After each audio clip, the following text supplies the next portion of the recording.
indiferentes para com a igreja. Por que muitos de nós hoje vivem indiferentes com a igreja? Vocês acham que as pessoas vivem indiferentes para com a igreja? Ou só eu que vejo isso? Quais são os motivos? Prioridades invertidas. Em última análise, o pecado. Vai questão da idolatria ali, né? Quando você não está servindo a Deus, está servindo a você mesmo. Mas é só isso? Então, egoísmo, orgulho, ego, aquela vida centrada em si mesmo, né? Porque muitos de nós perdemos o interesse e desprezamos a unidade da igreja. Ou melhor, não fazemos nem questão da comunhão.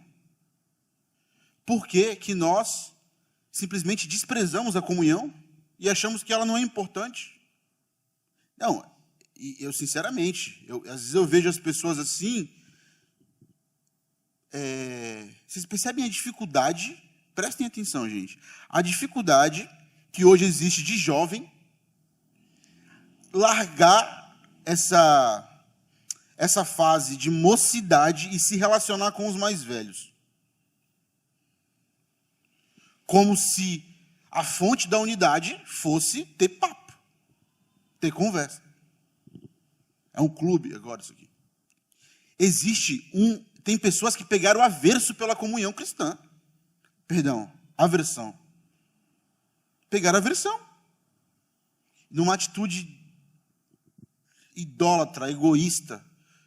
Provérbios vai falar que aquele que se isola busca seus próprios interesses.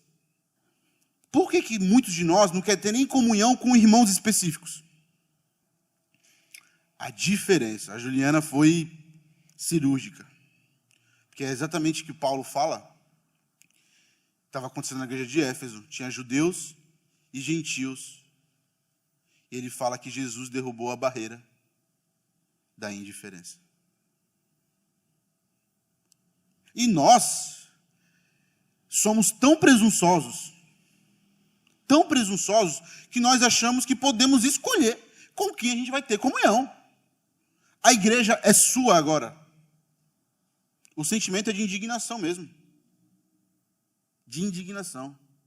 Se vocês lerem Esdras 9, 10, o povo estava em pecado, Esdras rasga as próprias vestes e chora, e o texto fala que se reuniu todo mundo para chorar por causa do pecado. Homens, mulheres, até as crianças, caía a chuva. Era o que a gente tinha que fazer. Se reunir todo mundo, até as crianças, todo mundo chorar por causa do pecado.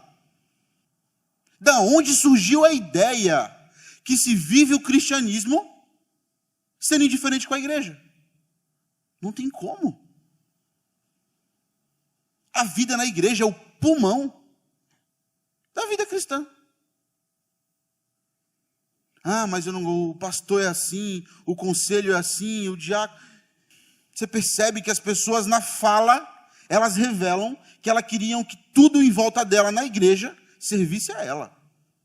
Que todas as coisas se curvassem diante dela. E nós olhamos para as pessoas e falamos, com esse eu não quero ter comunhão. É inacreditável. É um desvio da fé cristã, é um desacordo com a palavra de Deus, desesperador, mas está muito distante. O que estava acontecendo em Éfeso? A gente já vai ler o texto. O trabalho missionário de Paulo ali foi muito bonito. Você lê Atos 19, quando Paulo chega em Éfeso com as pessoas que o ajudaram ali, ele tinha companheiros. Paulo não podia fazer nada sozinho, né, gente? E ele vai na sinagoga, ensina, mas rapidamente, ele nem perde tempo, ele conseguiu trazer alguns judeus, converter alguns judeus, e tinha uma escola chamada Escola de Tirano em Éfeso. Então ali ele pega essa escola emprestada, esse tirano ele era uma espécie de... não era filósofo, era uma espécie de orador. Paulo reúne os cristãos que ele tinha convertido, o que ele faz? Começa a discipular, e é bem provável que dali se vocês olharem em Apocalipse, as 7 cartas da igreja é da Ásia. O trabalho foi tão bem feito que ali evangelizou. E aí Paulo, ele planta a igreja, ele vai embora. Se vocês olharem em Atos 20, existe um relato lindo em Atos 20. A despedida de Paulo da igreja de Éfeso. Ele reúne os presbíteros e Paulo... Gente, é maravilhoso o texto, se puderem ler. Só que existe uma curiosidade aqui. Toda vez que Paulo ia escrever uma carta para uma igreja, a carta que ele ia escrever era para resolver algum problema, alguma controvérsia teológica, alguma coisa. Você vê isso em Gálatas, Coríntios, mas Éfeso e Romanos, Paulo não escreveu carta para resolver nenhum problema. Ele conseguiu desenvolver a teologia dele, tranquilamente. Embora o problema que existia era natural, porque era uma igreja de judeus e gentios. Então, e aqui ele desenvolve uma teologia maravilhosa. Éfeso é uma exposição do evangelho maravilhosa. Entre tantos ensinos que tem, do capítulo 1 até o capítulo 3, para mim os principais é aquele que o William citou aqui. O texto fala que Deus nos resgatou quando estávamos mortos. Sabe o que é isso? Não é que Deus jogou uma boia para você se salvar. Você era um cadáver no fundo do mar e ele foi buscar. Outro ensino que eu acho fundamental é que a obra de Jesus, quando você está morto espiritualmente, você é inimigo de Deus. Grave isso. A morte espiritual significa ser inimigo de Deus. Significa estar separado de Deus. Então, quem não está ligado ao Senhor, através da obra de Jesus, é inimigo de Deus e está morto espiritualmente. E se vocês lerem capítulo 1 e 2 de Efésios, vocês vão ver qual é o outro ensino fundamental? É da unidade. O evangelho juntou judeus e gentios. E o texto fala que Jesus derrubou a barreira da indiferença, que através de Jesus foi feito um novo povo. Então, só que, perceba, eram verdades profundas. E Paulo, imagina Paulo, estava preso quando Paulo escreve essa carta. Ele já tinha escrevido, já tinha desenvolvido a teologia dele, do capítulo 1, capítulo 2 de Efésios. Gente, são 2 capítulos que, doutrinariamente, são dos mais densos das Escrituras, junto com Romanos. É doutrina robusta, a doutrina é para a vida. E no 3, aí eu peço que vocês abram a Bíblia, Efésios 3, do 14 ao 21.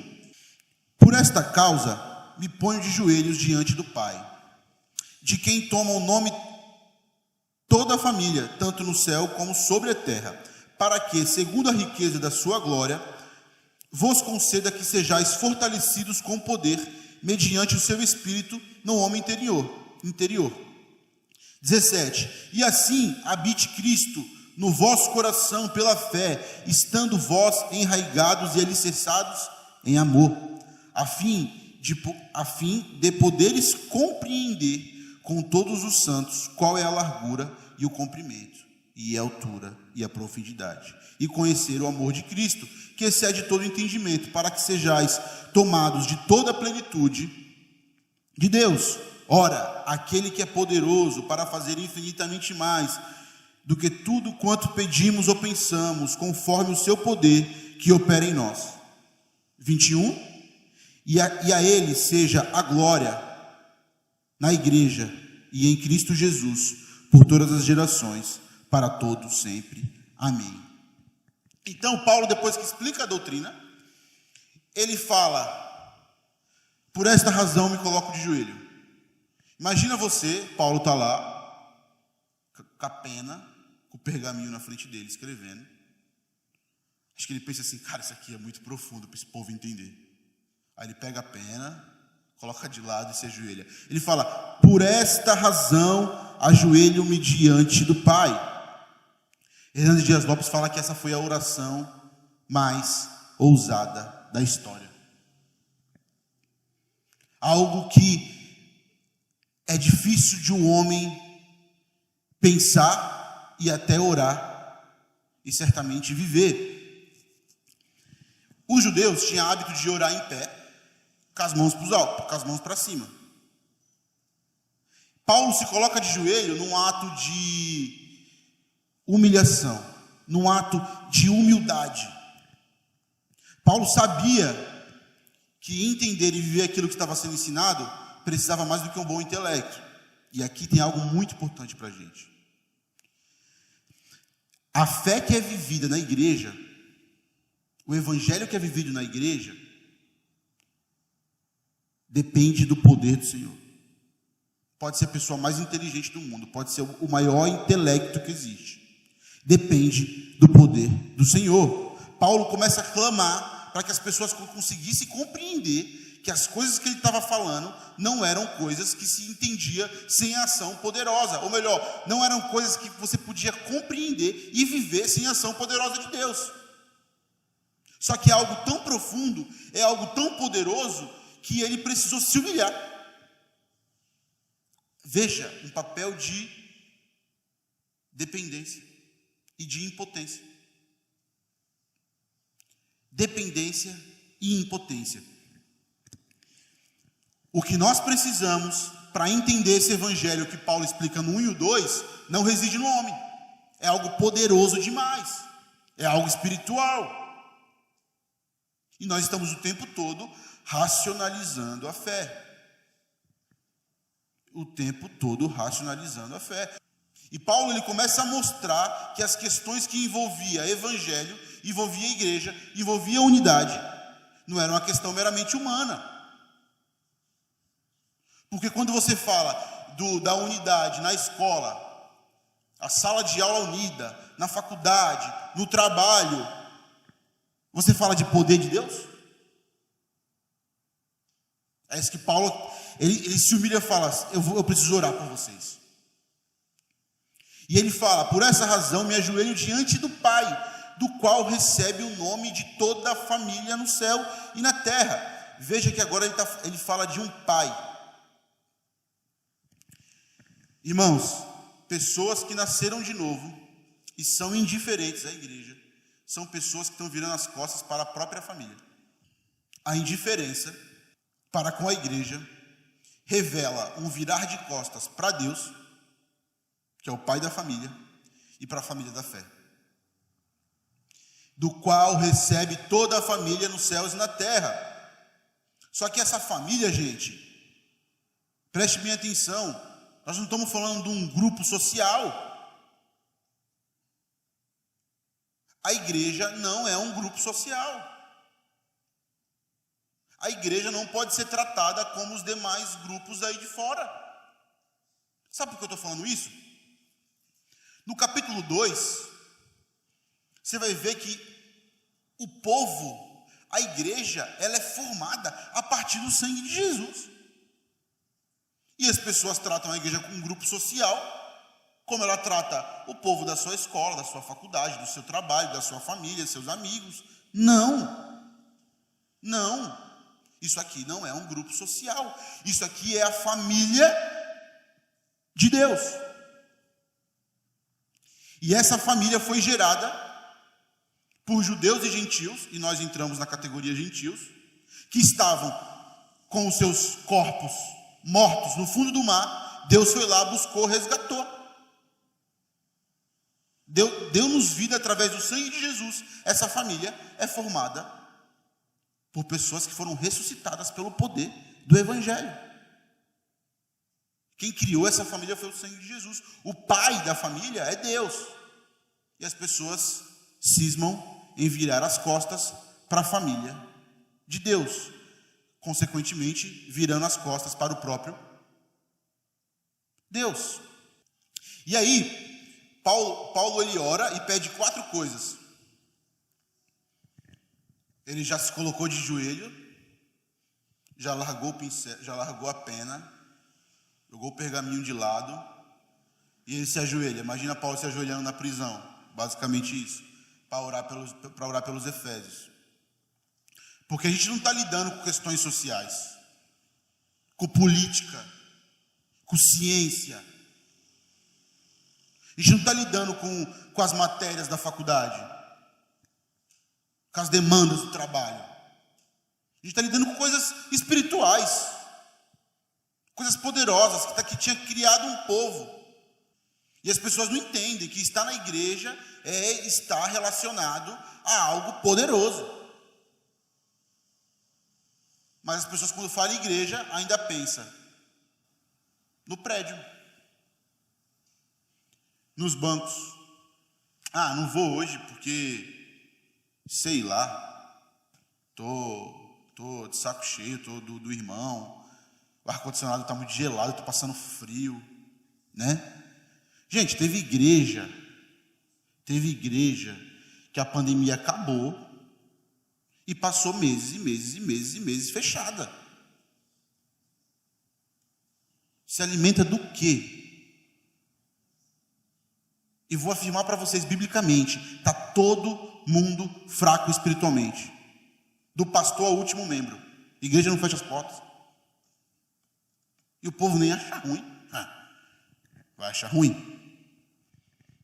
E ele fala, oro, verso 16. Acompanhe comigo. Coloca para mim, verso 16. Oro para que, com suas gloriosas riquezas, ele os fortaleça no íntimo do seu ser, com poder, por meio do Espírito. Olha isso. O que fortalece o cristão. Eu disse aqui há uns 3 estudos, liturgia não foi preparada para agradar as pessoas. A liturgia é desenhada para que a palavra de Deus tenha voz. E nós possamos corresponder à palavra de Deus. Porque é através da palavra de Deus e a ação do Espírito Santo que nós somos fortalecidos. Preste bem atenção, quem vive indiferente da igreja está fraco espiritualmente. Quem vive indiferente à igreja não vive esse poder que Paulo está clamando. A ideia de interior aqui, ele fala, oro para que com suas gloriosas riquezas, ele os fortaleça no íntimo, lá dentro, com seu poder, com o Espírito Santo. Essa é a ideia de o Espírito Santo agir dentro de nós. Mudar as coisas aqui dentro. Além de tudo, meus irmãos, preste bem atenção, as verdades de Deus, o evangelho que é ensinado, se o Espírito Santo não aplicar aos nossos corações, não passa de ideias. Existe uma diferença entre uma fé professa, superficial, para uma fé viva, verdadeira e operante. Ao menos que o evangelho seja pregado e o Espírito Santo aplique aos corações, viram meras ideias.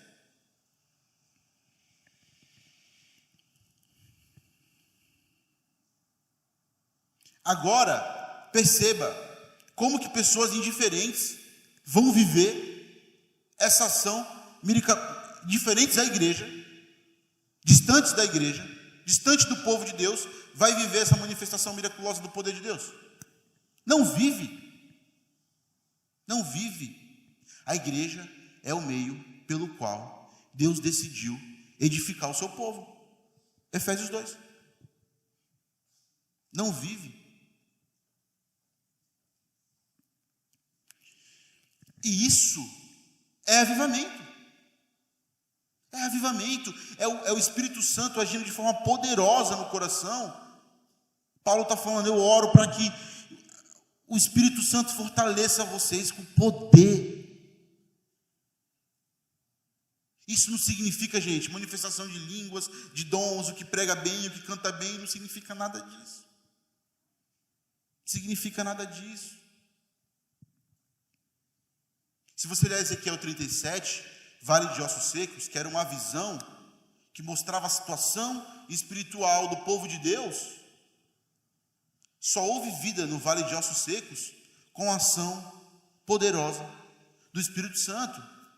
E essa ação poderosa do Espírito Santo não é só uma força impessoal. Preste bem atenção, não é uma força impessoal. É um espírito pessoal, abrindo seus olhos para que você veja as grandezas do Evangelho. É um relacionamento íntimo, e a gente vai ver isso. Então a primeira coisa que Paulo ora é para que os irmãos de Éfeso fossem fortalecidos no poder de Deus. Agora me fala, quem é indiferente com a igreja, vive distante, vai ser fortalecido por qual poder, gente? E Paulo ora por mais um motivo. Alguém quer acrescentar alguma coisa também? Um exemplo?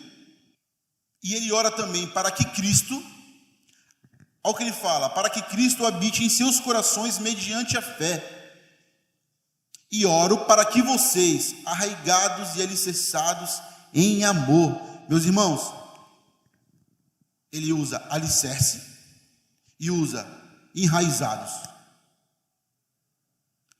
em amor. A ideia de raiz aqui é que a árvore só está de pé porque ela tem uma raiz forte. Um edifício, ele só está de pé porque ele é bem alicerçado. Quando ele fala de habitação aqui, não é no sentido de Jesus vir habitar em nós de novo. Ele já habita em nós. A ideia aqui, não tem outra aplicação aqui, essa ideia da habitação é de Jesus tomar o senhorio. É nós entregarmos o senhorio da nossa vida ao Senhor. É Paulo falando, eu oro para que o Senhor habite em vocês de forma tão poderosa, que todas as áreas da vida de vocês sejam submetidas ao senhorio do Senhor. Isso envolve a vida na igreja? A ideia de habitação aqui é experimentar o senhorio de Deus de forma plena. É uma ação miraculosa do poder de Deus, que você se ajoelha e fala, Deus, entrego toda a minha vida nas tuas mãos. Toda a minha vida. Todas as áreas da minha vida, o Senhor é o cabeça. E quando isso acontece com uma pessoa, como que ela trata a igreja? Com amor. Se a gente experimentar isso aqui, a indiferença com a igreja acaba. Mas ao mesmo tempo, quem vive desprezando a igreja, tratando a igreja de qualquer forma, jamais vai viver isso aqui. Jamais. Vou falar mais uma vez. Não é a igreja que precisa de você, é você que precisa da igreja. Se você some e o pastor te liga lá, não tenha a falsa impressão que alguém aqui está precisando de você. Aí não está mesmo, tá? Cuidado, é a graça de Deus falando, filho, volta. A ideia, meus irmãos, o contexto aqui é Paulo intercedendo, orientando doutrinariamente o corpo do Senhor, formado por pessoas diferentes. E ele está intercedendo para que as pessoas vivam esse poder do Senhor. Como se dá a habitação e o senhorio pleno de Jesus em nós? Isso aqui é muito importante. Ele fala, no verso 17 ainda, ele fala, para que Cristo habite seus corações mediante a fé. A ideia é, que fé que é essa? É uma fé operante, é uma fé viva, é uma fé que é fruto da ação poderosa de Deus. E assim habite Cristo em vosso coração pela fé. A ideia, meus irmãos, aqui é de a gente, quando se fala de senhorio de Deus, quando fala dessa fé no Senhor, que o Senhor nos visita e habita em nós, e nós entendemos que não pertencemos a nós mesmos, nós abrimos mãos da nossa autonomia, abrimos mãos da nossa independência. Nós entendemos que somos pó, que precisamos de um povo para viver. Gente, existe uma expressão maior de presunção da pessoa que se diz cristã e ela simplesmente despreza a igreja? Despreza. Existe? Não existe. A pessoa é tão presunçosa, ela está tão embriagada de si mesma, ela está tão encharcada de orgulho, de ego, que ela acha que não precisa de Deus. Ou melhor, que ela não precisa da igreja. Ela fala, eu oro daqui mesmo, está tranquilo. Ainda fala, não julgueis. E a minha vontade é de anunciar que ela está a caminho do inferno. Pela fé, Deus habita em nós de uma forma que nós nos rendemos e falamos, Deus, eu sou um miserável, entrego a direção da minha vida no Senhor. Controla a minha vida, governa a minha vida.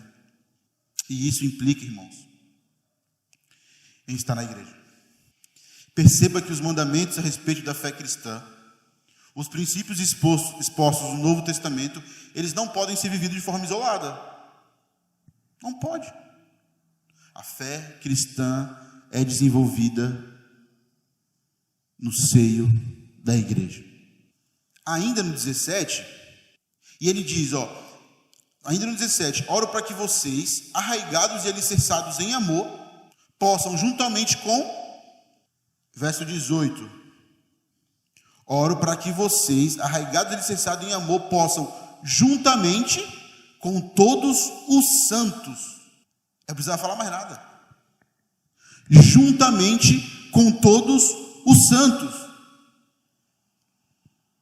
O amor aqui, meus queridos, gente, sabe qual é o elo da perfeição? É o amor. Existe um elo de amor que faz que nós estejamos unidos com todos os santos. E aí a gente vai compreender. Compreender o quê? A gente não sabe ainda. Mas perceba que Paulo está falando de algo poderoso que só pode ser vivido junto com todos os santos. E esse amor, meus irmãos, Gálatas, esse amor aqui é fruto do Espírito. Não estou falando de um amor rosa. Gente, presta atenção em mim. Não estou falando de um amor rosa e romântico que você tem pelo amiguinho. Não estou falando disso. A unidade da igreja não depende disso. Eu sou um com quem eu me dou melhor. Não. Você é um com todos os santos através do sangue de Jesus, que é a fonte da unidade. E as pessoas acham que unidade é afinidade. Unidade não é afinidade, gente.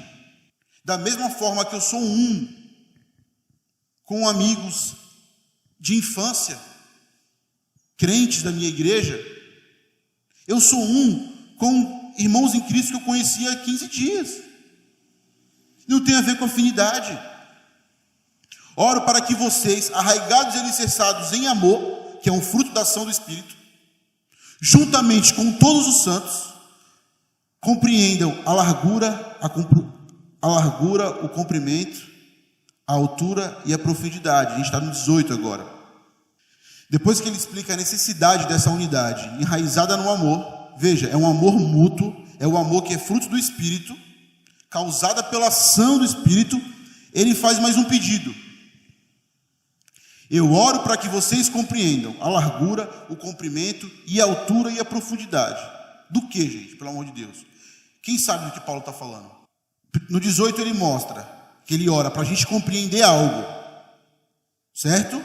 E ele se refere à largura, o comprimento, a altura. E conhecer o amor de Cristo. Eu acho que não é o amor de Cristo. Porque o amor de Cristo está em 19. Do que Paulo está falando? Do que Paulo está falando? Eu oro a fim de poderes compreender com todos os santos qual é a largura, o comprimento e a altura e a profundidade. Sabe do que Paulo está falando, meus irmãos? Do evangelho que ele está expondo desde o capítulo 1. Do evangelho que tira mortos da sepultura. Do evangelho que faz judeus e gentios serem um. É isso mesmo. Sabe aquele irmão que te machuca? O evangelho derruba a barreira da inimizade que tem entre vocês. Derruba. Você pode construir 20 vezes, o evangelho vai derrubar. Se você vive o evangelho vai derrubar. E ele está explicando o evangelho, algo poderoso, algo profundo, algo espiritual. Ele está falando assim, meus irmãos, a minha oração é para que vocês entendam a dimensão desse negócio. E a gente despreza a igreja porque a gente acha que isso aqui é uma reunião religiosa. A gente é indiferente com a igreja do Senhor Jesus porque a gente nem sabe do que se trata. E chega aqui que quer exigir ainda. É que nem teatro. Aí a peça não foi boa hoje, né? Vocês são consumidores, exigentes, que acham que tudo aqui tem que se curvar à sua vontade, porque não sabe do que nós estamos tratando, não sabe a dimensão disso aqui, e fica preocupado com a cor da parede, com os bancos, com aqueles negócios. E falar para vocês, gente, eu cheguei para o pastor Éder faz alguns 15 dias e falei, reverendo, a gente tinha que reformar a casinha ali, né? A situação financeira da igreja está melhor. Ele respondeu algo que me marcou. Rapaz, isso é uma doidice, ele falou primeiro. Ele disse, a gente precisa investir em gente. Eu falei, mano, por que eu não pensei nisso? A gente tem um templo aqui, e isso já seria o suficiente para a gente se reunir como povo e adorar o Senhor, amar uns aos outros, e juntos, enraizados em amor, junto com todos os santos, poder viver isso aqui. Irmãos, existem igrejas, senta para conversar um pouquinho com o reverendo Paulo Serafim, quando ele estiver no Brasil. Veja as fotos no Facebook dele. Sabe qual é o templo? É embaixo da árvore de muitas igrejas. Porque as pessoas não entenderam que a igreja não é um prédio, é um povo. Mas não é um povo que eu escolho. Eu vou escolher só quem lê os mesmos livros que eu, calvinista. Não é. Você foi inserido nesse povo pelo sangue de Jesus. E quem está do seu lado foi inserido também. Não importa se você é judeu e ele é gentil. Não importa. É o povo de Deus. Família do Pai. Gerado pela cruz. E ao menos que você esteja junto, você não vai viver essa ação miraculosa. Você nunca vai saber a largura, o comprimento e a altura e a profundidade do Evangelho. Se a gente ler o capítulo 2, Vini, coloca para mim Efésios 2, 17 ao 22, só para a gente entender aqui uma coisa que vai ser aplicada. Irmãos, olha o que Paulo está falando no capítulo 2. E vindo, evangelizou paz a vós outros que estáveis longe, e paz também aos que estavam perto. Quem estava longe? Gentios, nós. Quem estava perto? Os judeus. Porque por ele ambos temos acesso ao Pai em um Espírito. Assim, já não sois estrangeiros, peregrinos, mas concidadãos dos santos, e sois da família de Deus. Preste atenção, todo mundo aqui é família de Deus. Porque tem gente que acha que em 30 anos de membro é mais membro do que o cara que chegou há 5 meses. E as pessoas começam a tomar posse da igreja. O miserável não consegue entender o que é a igreja, o que é o povo de Deus. Não tem dono, o dono é Deus. Verso 20. Gente, olha que coisa maravilhosa. Paulo vai ilustrar a edificação da igreja sendo um templo, mas não um templo de pedra. Edificados sobre o fundamento dos apóstolos e profetas, sendo ele mesmo Cristo Jesus a pedra angular. Ou seja, ele começa a falar de um templo, que a base do templo é Jesus. 21. No qual todo o edifício bem ajustado cresce para santuário dedicado ao Senhor. Ele está falando de um povo. A base é Jesus. Ele vai começar a edificar o templo. Olha o 22.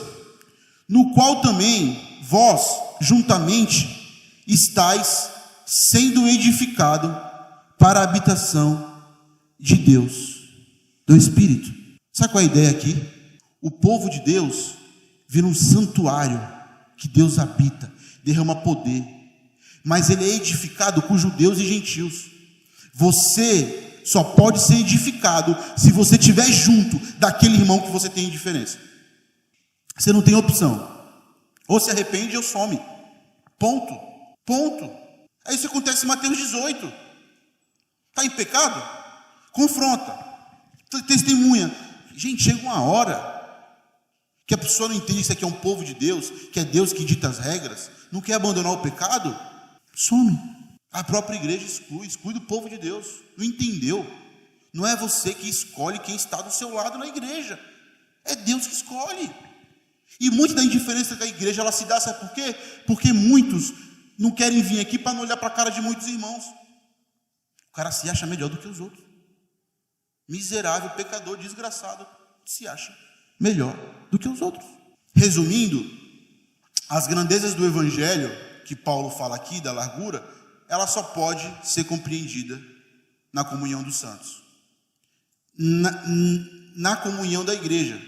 Quando a pessoa fala para mim, eu vou me mudar de igreja, cara, quase sempre a motivação é errada. Se a pessoa estiver numa igreja que ela prega o evangelho genuíno, quase sempre é a motivação errada. Algo não saiu do jeito que ela queria. Ah, mas alguém me feriu. Vocês lembram do Leandro aqui na última série? Que ele falou? Quando nós somos machucados, é a providência divina nos dando a oportunidade de viver o evangelho. Por que você vai embora?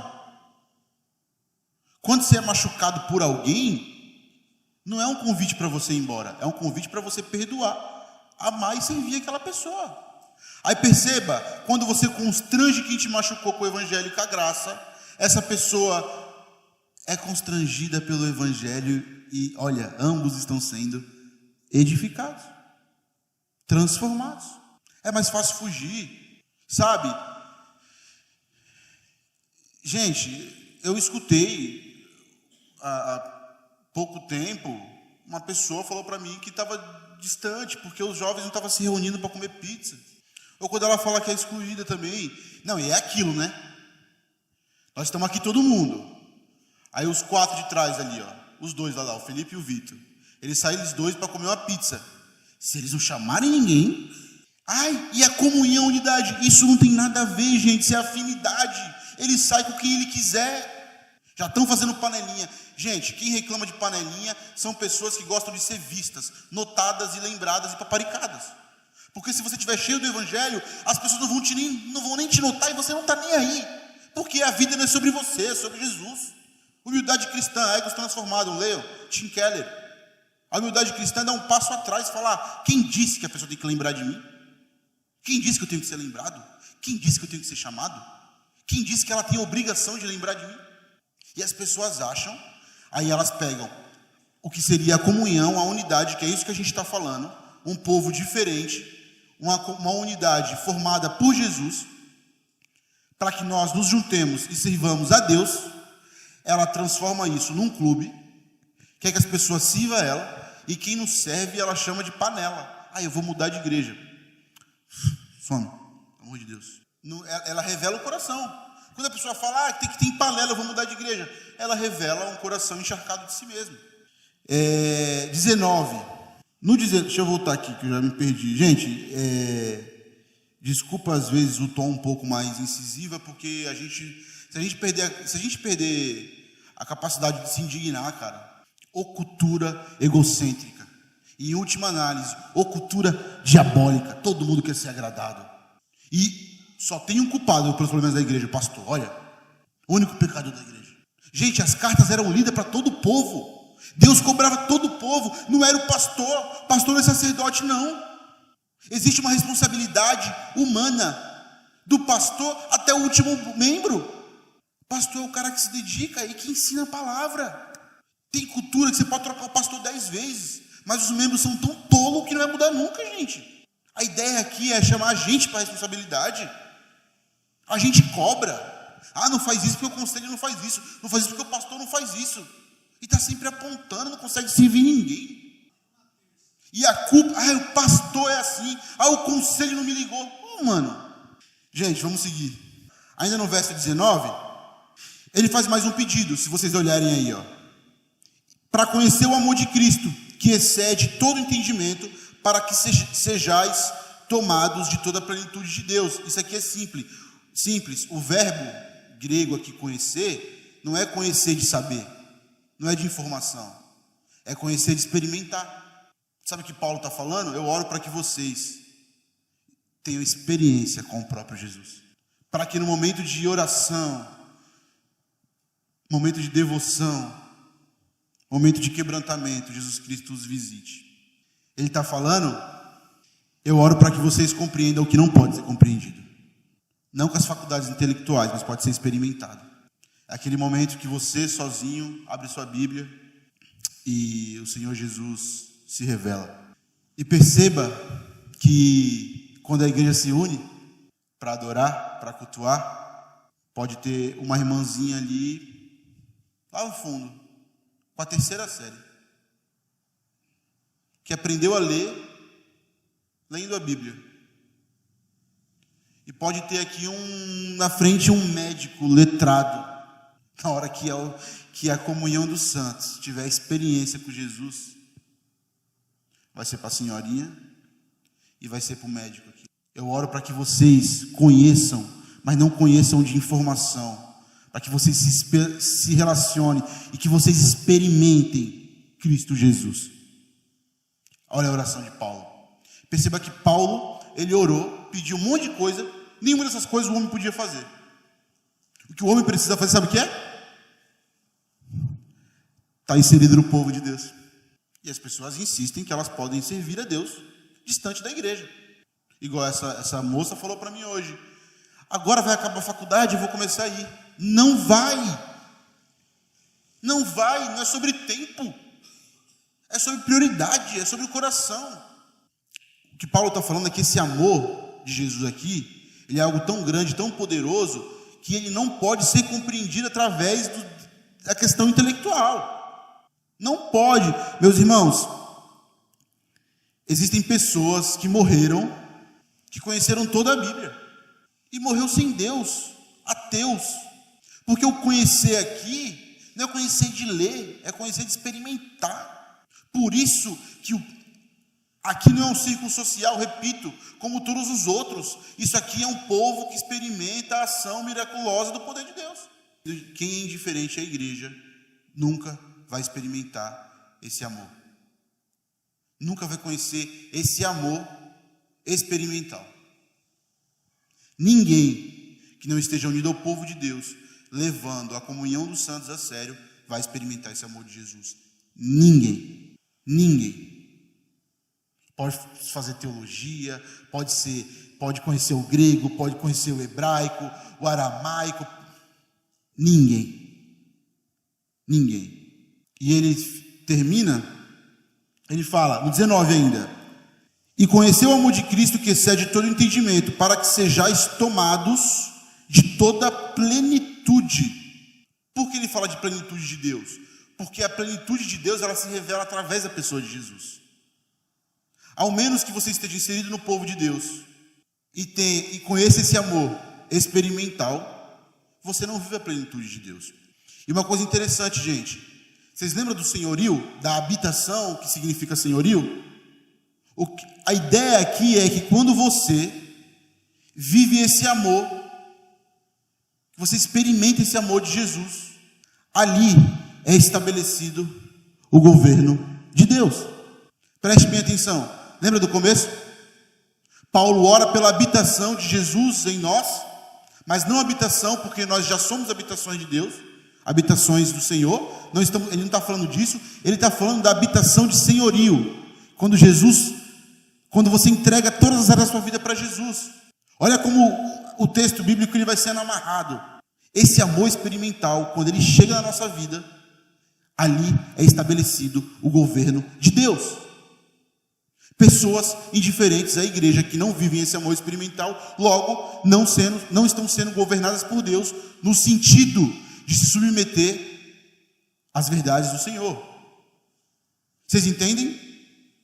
Quando eu sou indiferente à igreja, não vivo esse amor experimental, a minha vida está sendo governada no que diz respeito a decisões por mim mesmo e não pelo Senhor. Indiferente à igreja, ninguém pode viver essa plenitude. Essa plenitude que nós vamos experimentar através do amor de Jesus, que vai chancelar o governo de Deus sobre os nossos corações, nossa vida. Essa plenitude ninguém fora da igreja pode viver. Não adianta. Para finalizar, verso 20, ele diz: aquele que é capaz de fazer infinitamente mais do que tudo que pedimos ou pensamos, de acordo com o seu poder que atua em nós. Ora, aquele que é poderoso para fazer infinitamente mais do que tudo que pedimos ou pensamos, conforme o seu poder que opera em nós. Olha isso. Paulo está mostrando que Deus ainda pode fazer mais do que isso, mas com pessoas que não são indiferentes à igreja. Paulo finaliza adorando e glorificando a Deus. A Ele seja a glória na igreja em Cristo Jesus, por todas as gerações, para todos sempre. Amém. Eu resumi aqui em poucas palavras: uma unidade composta não por pessoas indiferentes à igreja, mas por filhos que antes mortos em seus pecados e delitos foram salvos pelo sangue de Jesus e agora experimentam o poder de Deus, conhecem o amor de Jesus, glorificam e adoram ao Senhor. Amém?